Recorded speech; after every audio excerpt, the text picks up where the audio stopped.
Welcome back. You're watching Buy or Sell. It's now time for us to focus on your mutual fund and insurance queries. In the meantime, the market's down nearly 0.5%, so that's not looking very exciting this afternoon. We've got with us Jayant Pai, VP and CFP of Parag Parikh Financial Advisory Services, joining us from Mumbai, and Harsh Rungta, CEO of ApnaPaisa.com, joining us from Mumbai as well. First up, we have with us Pushkar, I believe, who calls in. Pushkar calls in from Hyderabad, and he's 38 years of age. Hi Pushkar, how can we help you? Yeah, hi. I just wanted to clarify a few things about my mutual fund portfolio. I have given my detail. I have my SIPs in Franklin Templeton Growth. I have in Prima Plus of Franklin Templeton, HDFC Prudence, HDFC Top 200, HDFC Tax Saver, Reliance Growth and Reliance Vision. I contribute about 22,000 towards all these SIPs per month. Now, I am in here for the long term, I mean 10 years above. So I just wanted to know whether my portfolio is all right, or do I need to add some more funds or debt, focus towards some debt funds also, or is this good enough? Right, Pushkar. Harsh, I mean, I know the investors probably made a good sort of variety of funds where he's put his money in, but I'm assuming he's actually handling this himself. He oversees what he's got. Too many to handle, wouldn't you agree with me? I mean, some sort of consolidation required. The sort of investment he's making monthly is fairly good, I think, but then again, how does one actually decide whether or not that's too much, is really too much? Yeah, well, so I think it will also depend on how much he invests every month, but I think Pushkar raised a very valid concern right at the end. He spoke about should he be looking at certain fixed income funds as well. Now clearly I think asset allocation, that means how much money towards debt and how much money towards equity, is something that you do before you decide on which funds. So clearly if he's reasonably young at 38 and he has a fairly long term mindset, he said more than 10 years. So clearly if at all he desires a fixed income allocation, then he should look at equity oriented balanced funds. I mean things like HDFC Prudence, which is already there in his portfolio. But essentially too many funds, I think he can probably consolidate in 4. One is HDFC Prudence, HDFC Top 200, the Franklin India Blue Chip, as well as the HDFC Tax Saver, at least for this year, and possibly he can stop the SIPs on the others and shift them to this.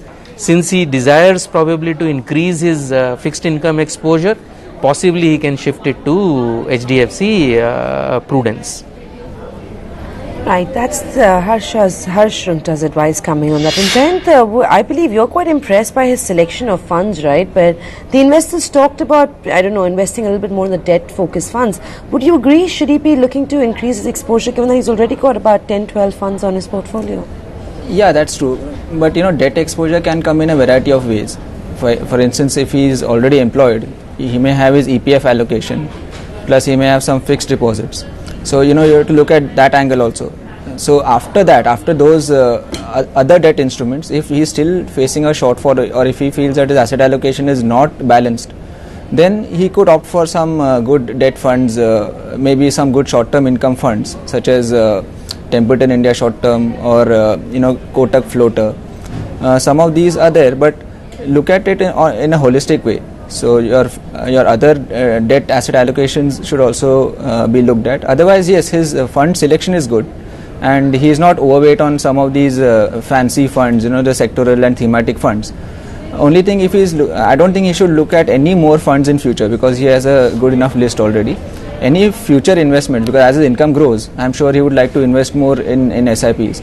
So he could invest more in this same selection rather than choose new ones. Okay, let's bring in our next caller. Jayanta Chaudhary is joining us now from Durgapur in Kolkata. Mr. Chaudhary, hi sir. Afternoon. Ask your question.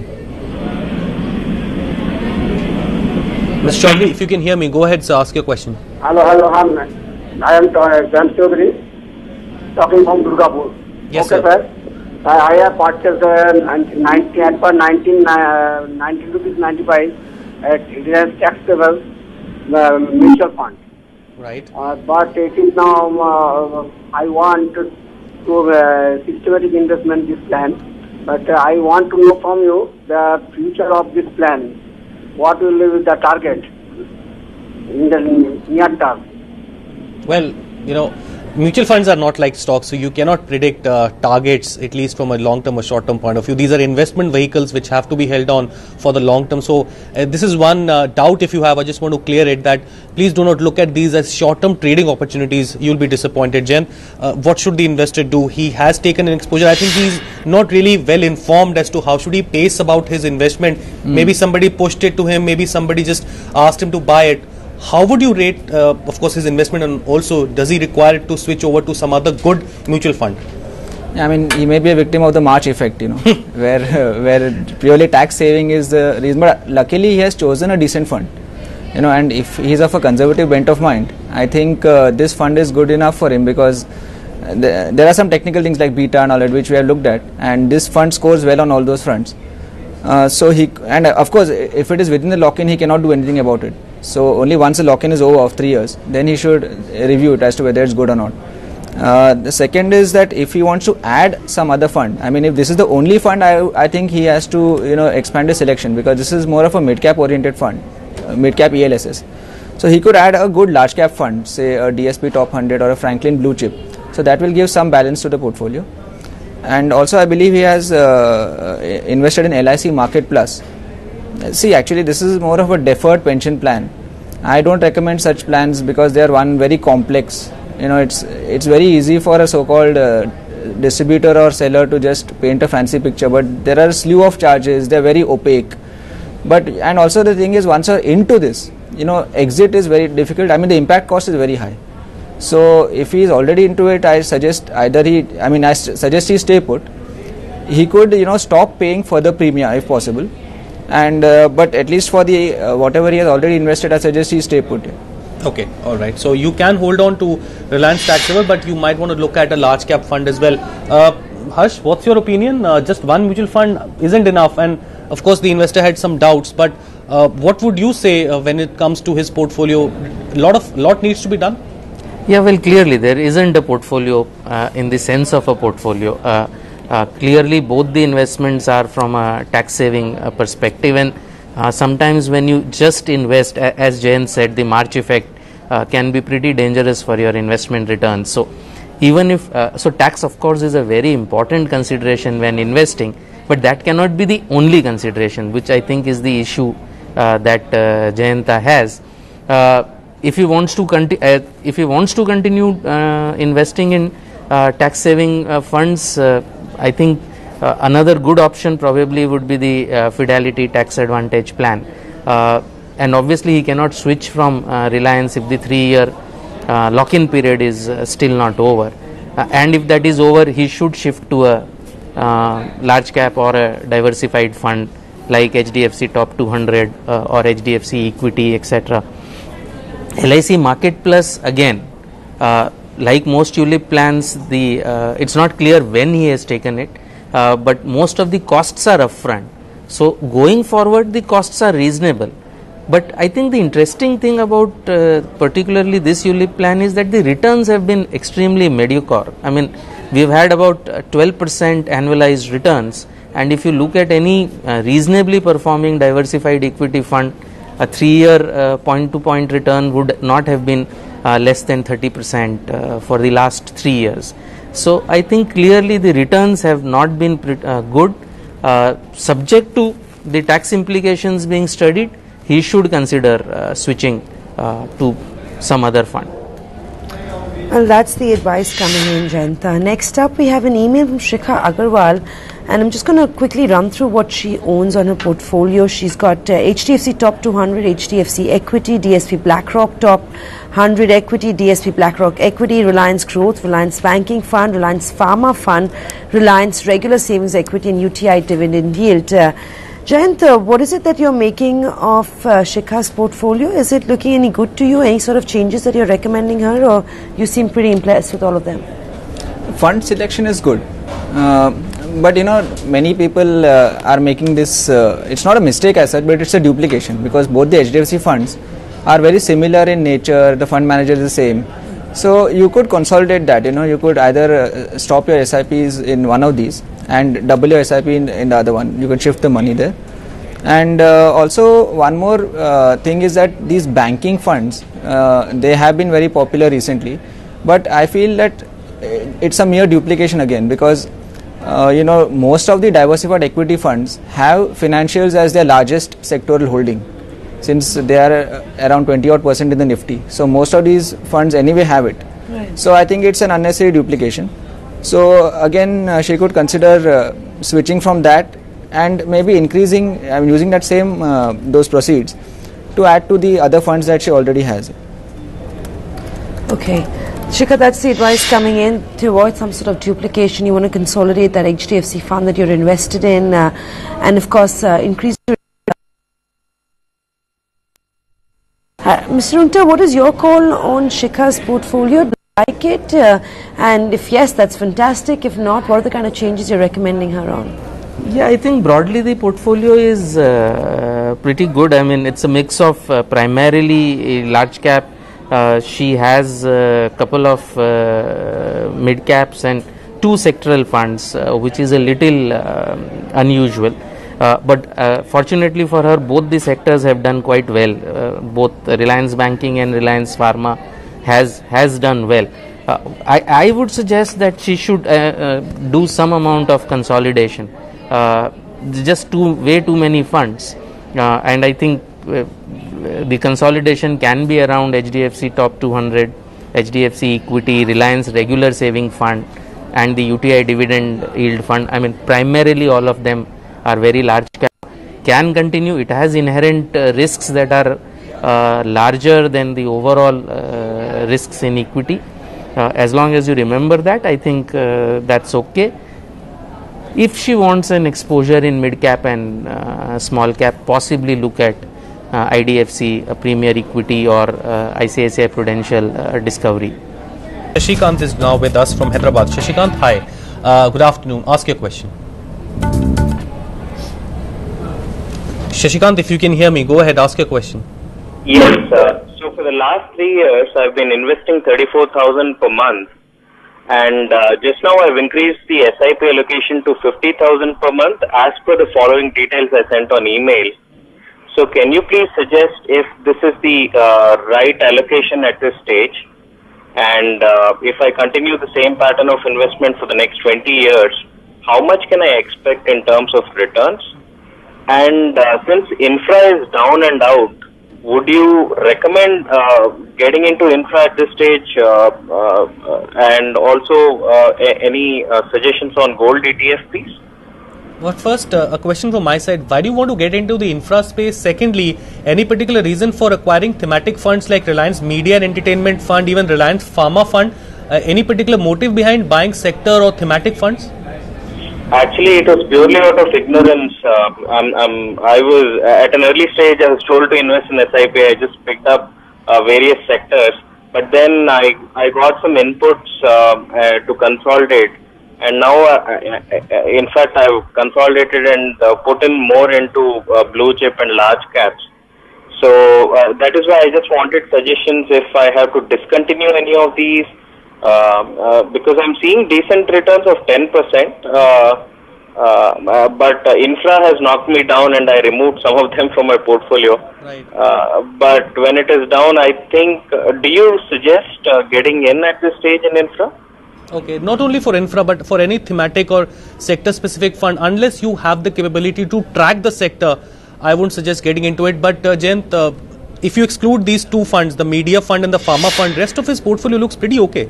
Yeah, and that's an encouraging trend, because many of the people who are asking queries today, they're having a very decent selection. So I think your program is very good. I mean, people are, and only thing is Birla Sun Life Equity. I suggest he could weed that out.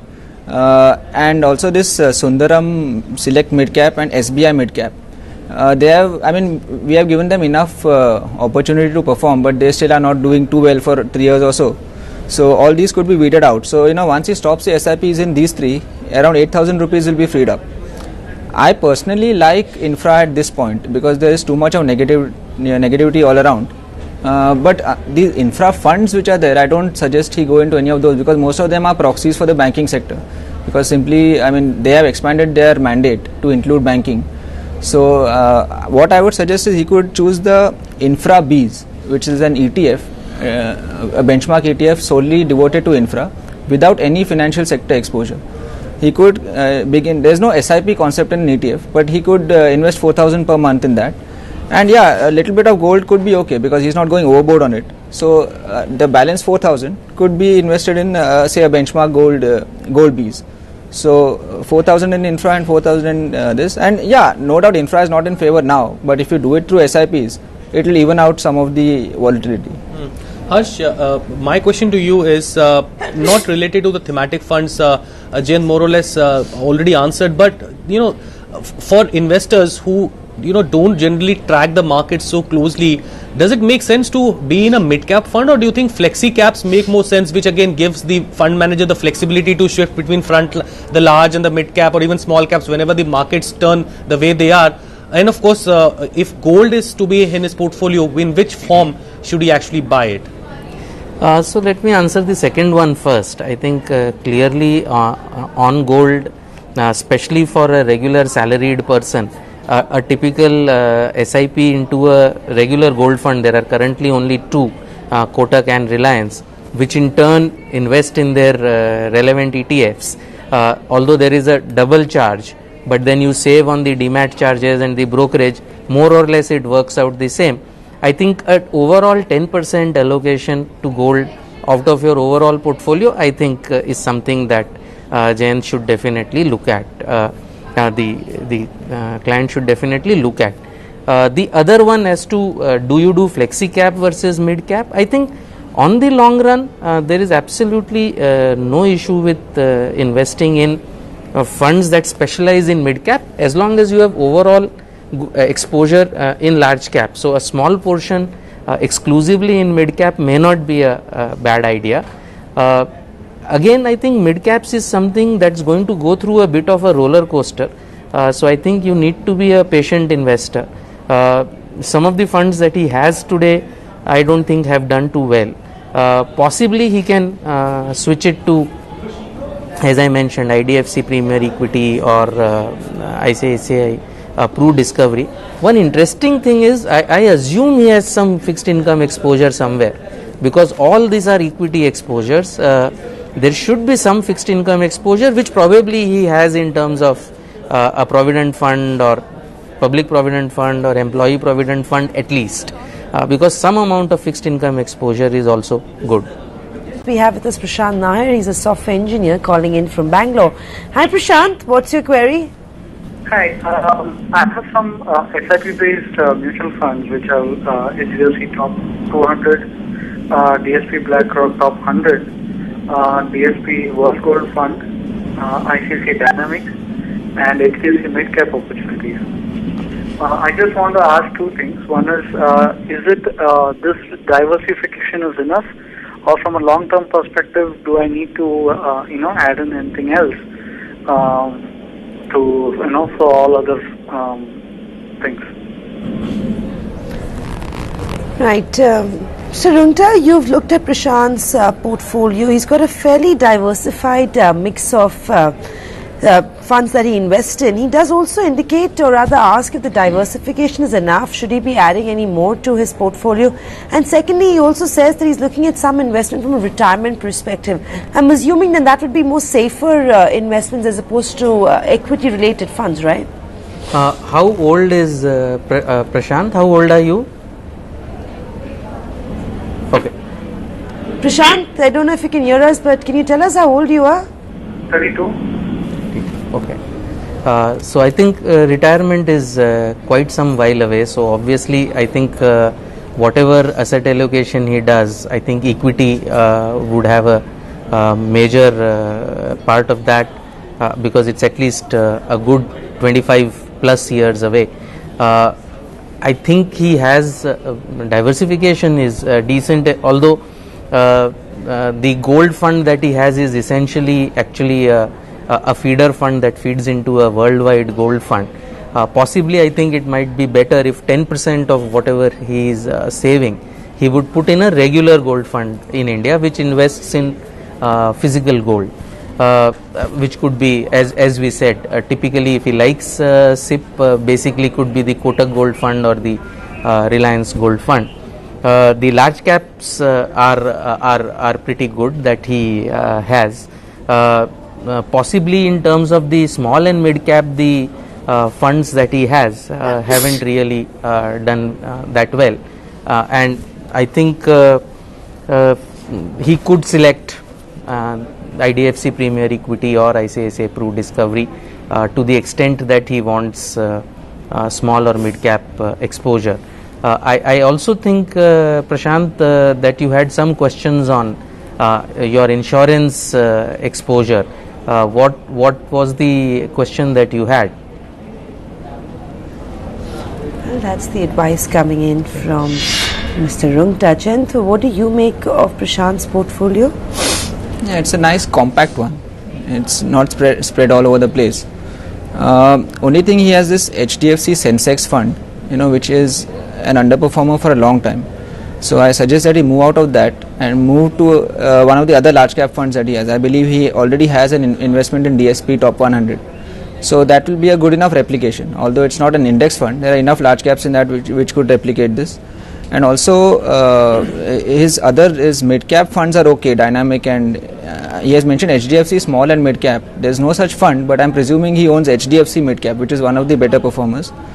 As regards DSP World Gold, actually this is more of a leveraged play on gold, because there are two angles to this. Because this is a feeder fund which buys into gold mining companies, the equity shares of mining companies. So I suggest that he move out of this and invest in a plain vanilla gold ETF, such as a benchmark Gold Bees. So that's all. Otherwise, there are not too many changes. And since he's only 32, as Mr. Rungta mentioned, I think he should be overweight on equity at this point. Okay, let's move on and talk about our next query. We have an email from Anuj Shioran, who's writing to us from New Delhi. Now, he holds a pretty vast portfolio. Franklin India Blue Chip, he holds HDFC Top 200, HDFC Equity Fund, HDFC Prudence, IDFC Premier Equity, Sundaram Select Mid Cap, and Reliance Regular Savings Funds. This, he also has a couple of investments in LIC funds, LIC plans, I believe. Jeevan Anand, Komal Jeevan, Jeevan Saral, Jeevan Tarang, and he's taken coverage of close to about 15 lakhs in each of them. So that's how his portfolio is looking like. Mr. Rungta, let me start with you first. Again, having significant high exposure to all the top quartile funds. For instance, you have HDFC Top 200, Franklin India Blue Chip. So more or less the investments of these funds, I think, would be in the same company. So there is no point in holding two funds of the same kind. However, that said and done, what's your suggestion to him? Mid-cap funds, are they looking good? For instance, Reliance Regular Savings Fund, and of course not to forget the significant investments he's making in the LIC plans. So I think the fund selection is more or less okay, except for this Sundaram Select mid cap. And I think the other question that you raised about funds having similar investment patterns and therefore it is unnecessary duplication. I think people just feel comfortable even if they invest in similar companies to do it through two funds. As long as you select the top quartile funds, I think that gives them mental diversification, if not real diversification. So I think that's quite okay. The interesting thing here is the life insurance investments that he has made.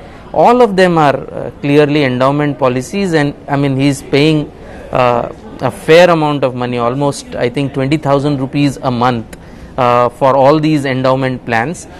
Now, we are not clear when did he start them, but if we were to start them today, his return on them would be 5 to 6% max, and plus the insurance coverage that he gets would be probably be inadequate from the amount of investment he is making. Clearly, the income levels are pretty high. So, I think one of the first things that he should definitely do is to buy adequate insurance, which should typically be a term plan that he goes and buys online, which is the cheapest form of insurance, and it's now pretty cheap available online. As far as these existing investments in the insurance schemes are concerned, I think it will require a little more detail to find out what their current surrender values are and what are the likely estimated maturity values. But I suspect if he has been in these schemes for the last 3-4 years, he'll probably just have to continue, because the loss that he will incur on surrendering would be high. If he continues, he'll probably, assuming surrender value as the initial investment, he'll probably get a 7.5% return. Some assumptions in that, so he should consult a professional on whether to continue with these policies or not. But don't forget the adequate term plan. I think that's most important for him. Okay, just before I go to Jayant, I just want to make a brief mention. We have reports coming in that the DB Realty project, apparently the Pune project which they had launched and which was in a bit of a mess, has actually gotten a letter of annulment. The project has been scrapped. I think the news came out first in the month of May that the project is facing headwinds. And of course, if you recall, this project was a 400 crore slum rehabilitation project in the Pimpri-Chinchwad township, which they were planning. It was a slum rehabilitation project. Apparently, there was a talk that this project would be getting dropped. 50 crore investment which they had made might get reimbursed to them, but this issue has been in contention for the last couple of months now. Finally, the company getting letter of annulment. They might move on to a court to try and tackle this issue. However, said that, Jayant, let's get your perspective on how should the investor realign his portfolio. Yeah, his fund selection is okay. Only thing, the common pattern nowadays is to buy both these HDFC funds simply because they're doing well. So he could move out of one of them and consolidate in the other one. So either HDFC top 200 or equity, he can just give up one of them. Sundaram Select Midcap is a perennial underperformer, and he also has IDFC Premier Equity. So again, he could consolidate there. Except that IDFC Premier Equity, the one-time window is closed now.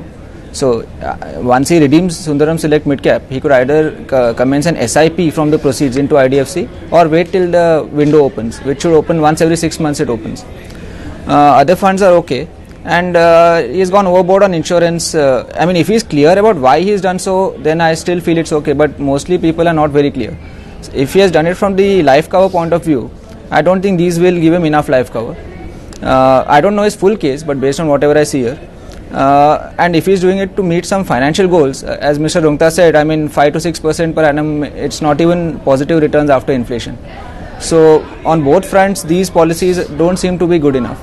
So he could either surrender them if the impact cost is not high. I mean, if he's most likely, he will be suffering some loss if he'll be doing it.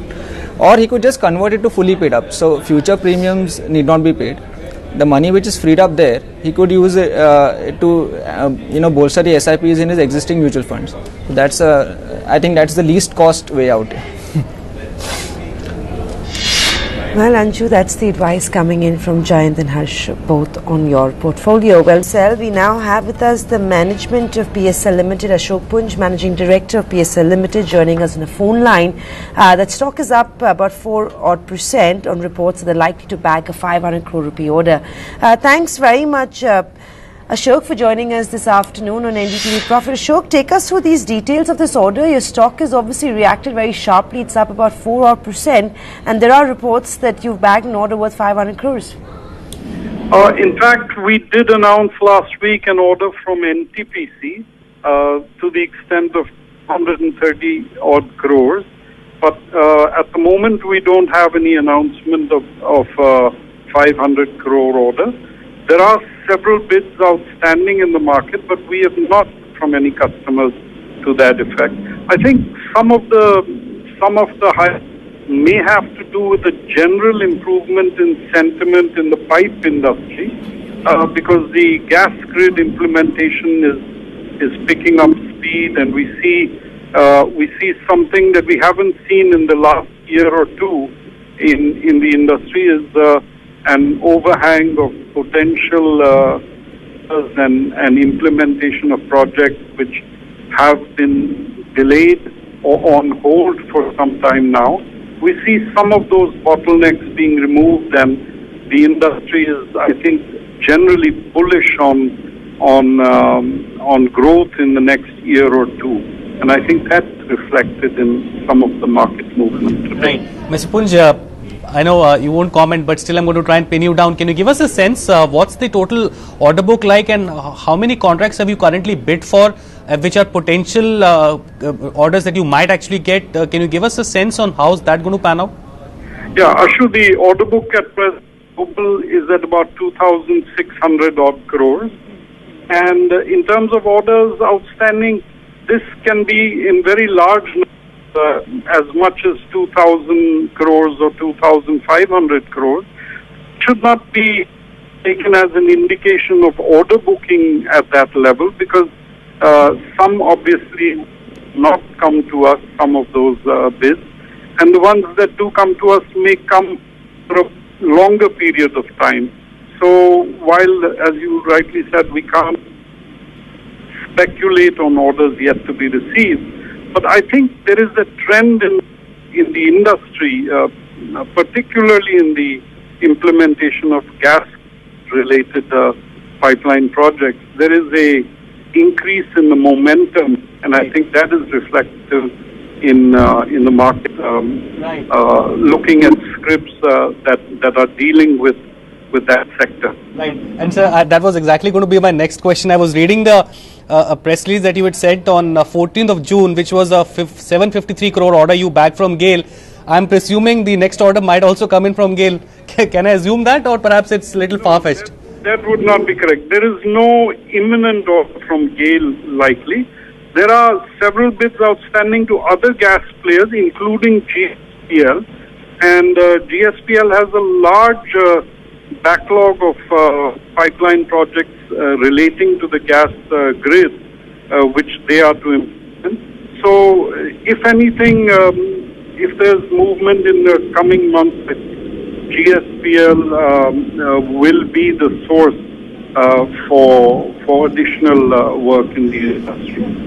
Right, Not Mr. only to PSL, but to all the players within the industry. Right, Mr. Punj, we'll leave it at that. Thank you so much for your time. Great to have you with us. Well, the market seems to be sensing something here, but Mr. Punj not really commenting on that. However, let's move on. Let's bring in our next caller. We have with us Deepak, who's joining us from Kerala. Deepak, hi. Good afternoon. Ask your question. Good afternoon. I am holding mutual fund holding units in Reliance Vision, Reliance Growth, and Reliance Equity Opportunity. Should I continue to hold or switch over to some other fund? Deepak, you seem to be in love with Reliance. Any particular reason? And doing well in the initial in the year 2007-8, Right. and I just continue to hold. Fair enough. But of late, it has been underperforming. Jayant, he wants to diversify. HDFC is his pick. He should definitely do it. Yeah, I mean, in that sense, yes. But within these three, it is Reliance Vision which is the last zebra in the pack. It has been underperformer for a long time. There were signs of improvement in this fund 2 years back, but it has fallen back again. So I would suggest he move out of this. HDFC Top 200 may not be the best replacement because it's not really in the same category as Reliance Vision. So if he redeems this, he could add to his holding in Equity Opportunity. So he could do that, and because Top 200 is not really in the same category. So yeah, so reduce your funds from 3 to 2 and maintain your HDFC Top 200. Okay. And Harsh, your suggestion for Deepak? Yeah, so I think he could go by what Jayant has said, or if he wants to shift to HDFC Top 200, that's not a bad idea either. I think he can look at that also. I think among the three funds he has the better performing one only has been the Reliance Equity Opportunity Fund. There was a question that he had asked regarding silver as well. Was that a question there on silver? No, apparently he didn't have a question on silver. Okay, I think he had a question on if there is any fund, an ETF that is available. Harsh, anything available? No, there's no silver fund available. I think it's fallen between the regulatory issues, and because of that no silver fund is available. Of course, if he wants to invest in silver, he should think long and hard about whether he should invest in silver. But if he does want to invest in silver, should look at the e-silver units, the e-silver that he can buy on the National Spot Exchange. He'll have to go open a broking account with a NSCL broker and a separate demat account for that. But that's a good way to invest in silver if at all he wants to do it. Okay. I'm going to leave it at that. Gentlemen, thank you so much for your time. It's always a pleasure having you with us on our show. Have a great week and we'll see you next week. With that, we come to an end of this edition of BioCell, but stay with us, lots more coming up next.